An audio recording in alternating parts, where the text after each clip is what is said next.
The Alpen method is a popular and simple system for how to plan your day effectively. Having a good schedule is one of the key ways to get more things done in a day, which makes it so important to have a simple method that sets you up for success and that doesn't miss any important parts that you need to plan your day. So the first thing you need to do is the A in Alpen, which is define all activities. So what you're going to do here is to basically write a to-do list of all the activities that you have ongoing at the moment that you need to do. So get rid of those mental checklists that you have with all of those things you need to do. Just get it out somewhere and write them all down. Don't try to filter anything out or prioritize it. Just write everything down, no matter how big or small, or if it's connected to your work life or your personal life. It doesn't really matter. Just get everything down so that you're done with that part of the step. And me personally, I prefer to do all of these things digitally because it's so much easier to just, when you've written a task, drag and drop it somewhere, which you will see in the next steps of this method. But it just makes it so much easier to like add things and delete things and move things around if you do it digitally. Whereas it's a bit more difficult on paper, but you do you, choose whatever you like. OneNote is great because you can combine tasks with writing a bunch of other types of text. You can also use Microsoft To Do or any other to-do app or on paper or whatever you feel is good for you. The next step, L, is to estimate the length of time. So how long does it take to do all of these activities? The part where most to-do lists fail is that they're just completely unrealistic. They have too many things on them. The things that you have on them takes too much time. You overestimate how much you can achieve in a day, and it just becomes a mess. And you won't be able to get through that if you don't think it's realistic, whether it be that you don't have enough hours in the day to actually be able to achieve that whole to-do list, or if it's high energy tasks that you know will drain your energy and you're just exhausted when you've gone through half of the tasks on your list. And the solution to this, which I think a lot of daily planning systems lack, is that you estimate the time it takes to complete every activity. So go back to the list that you created in step 1 of all of the tasks that you have to do and start writing down how long time it takes to complete each of them. And this is really difficult. It's super difficult to estimate how much time things take, especially if you're not used to it. But give it your best shot. Your best shot is a lot better than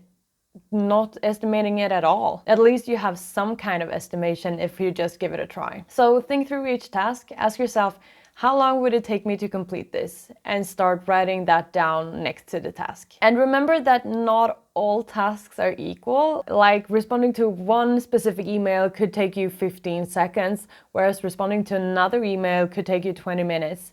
So try to compare tasks to each other and see like how long approximately would this take me. And when you're done with this step, you will have a long list of all of the tasks you have to do and an approximate estimation of how long time it will take to complete that task. The P stands for plan buffer time, because just picking things from the list to make up your whole workday is not really sufficient, and there's 2 reasons for that. And the first thing is that you might have estimated the time wrong, and it's quite probable that you do that. And the second thing is that unexpected things come up, like meetings you haven't planned for, urgent emails and phone calls that take a longer time than you expected, your kid gets sick so you have to go and get them from daycare.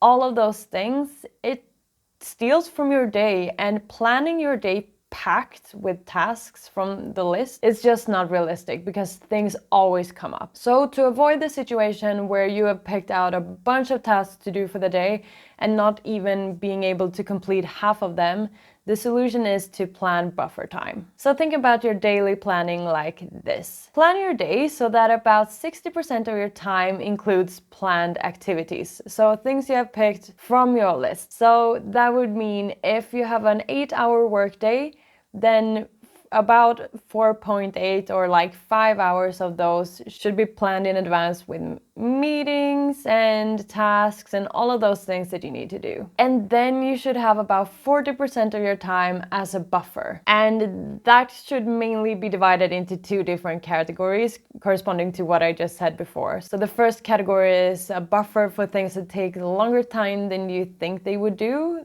So when you underestimate tasks, you have some kind of buffer to make sure that even if they take a little bit longer than expected, you still have time to complete them. And then the second part is a buffer for all of those unexpected and spontaneous activities that come up in the days. For example, when a colleague asks you to go and grab a coffee with them and just chat a bit, you don't want to have your day jam-packed and not having time for those things. Or for example, when an important meeting comes up, it's really good to have that buffer time then. And using 40% of your available time as buffer time might sound like a lot, and I agree to some extent it is.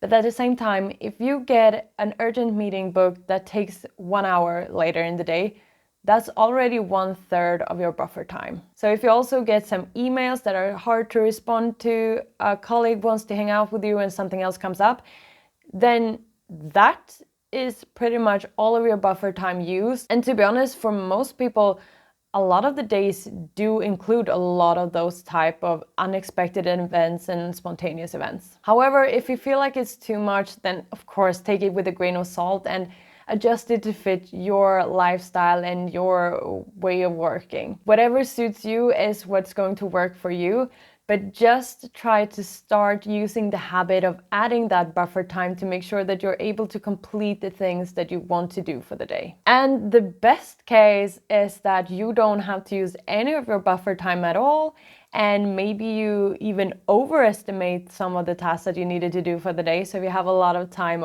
left, well, then great. Before we dive deeper into the Aspen method, I want to present this video's sponsor, MyTasker. MyTasker is a virtual assistance company providing a pair of extra helping hands to make time for all of us busy people to do more important things. They are there to help you with a vast selection of tasks like research, digital marketing, web design, ghostwriting, accounting, and so much more. Actually, they helped me research content for this video. I sent them a task request to help me do some research about the Alpen method, and they sent me back a Google Doc filled with information about the method, including the links and the sources of where they got it from. They even included a related article that they thought would help me in this video, which I thought was really nice of them. They have several different price packages and also a pay-as-you-go option for $18 per hour. If you're interested in checking them out, I have a link down in the description. You know how people always talk about delegating tasks?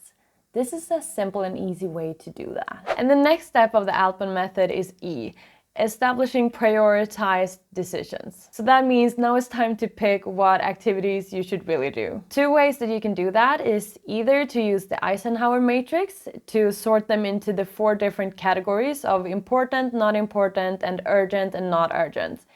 And then you pretty much pick the tasks from the urgent and important category. You could also use the Moscow method for your daily planning and sort the to-dos into must do, should do, could do, won't do categories, which is also kind of a way of prioritizing which are the most important things that you really must do and which ones are not really important, so you won't do them, and everything in between. And when you have a good overview of what tasks and meetings that are prioritized and that you really feel that you must do or should do, then you should pick the ones that are most important and plan them into your day so that about 60% of your available time is filled with those kind of tasks. And when I say available time, I mean your full workday, not what is in between meetings. Your meetings should also, they are also a part of your daily planning and when you plan your day. So those should also be accounted into the planned time. An easy way to get a good overview of your day is to use time blocking to put all of the tasks into your calendar, well, together with all of your meetings, obviously, to have a good overview of when you're supposed to do all of the activities and see how long each of them takes. And then of course plan in some buffer time in between. Also, don't forget to plan in some breaks as well, like for example your lunch break should be in your schedule. And also take some spontaneous breaks when you have a little bit of buffer time but you've already completed your task or you don't have anything else to do. Make sure to take breaks then, because it will help your energy, and yeah, you will feel so much better when you're doing that. And the last step of the Alpen method is N, note success level. So this step is basically about following up and making sure you keep on improving. So at the end of the day, you move away all of the tasks that you haven't completed and you make a bit of reflection about those and the day in general. Reflect upon, did you estimate the right amount of time for all of the activities or not? Did you overestimate? Did you underestimate? Or did something else happen? Do you maybe need more buffer time? Do you need less buffer time? And what happened in the day. So think through how everything worked and then adjust your next day according to that. So when you do the daily planning for tomorrow, you go through the whole Alpen method. So brainstorm activities if you have some that you're missing, put in the time for them, think about the buffer time, and then you prioritize everything and put it in your schedule and time block them. And make any adjustments needed from the reflection that you did for today. And reflecting on what is working and not will help you improve in the long term, because you can keep making those small adjustments to just become better and better and more effective and productive every day. And when you have gone through all of these steps, you will have one long to-do list with all of the tasks that you need to do, and then you will have one prioritized short to-do list for the day. Having a daily plan that you know that you can achieve, that you can complete fully, will increase your motivation and reduce procrastination. And the thing is, it will also help you feel less stressed, because you know what you need to do, you know that you can do it all, and you also have that buffer time in your schedule to handle any urgent things that come up. If you're interested in more content about daily planning, I recommend you to check out this video where I go through how you can do your daily planning in Notion, which is just an amazing program that everyone should know about. Thank you so much for watching, and I'll see you in my next video.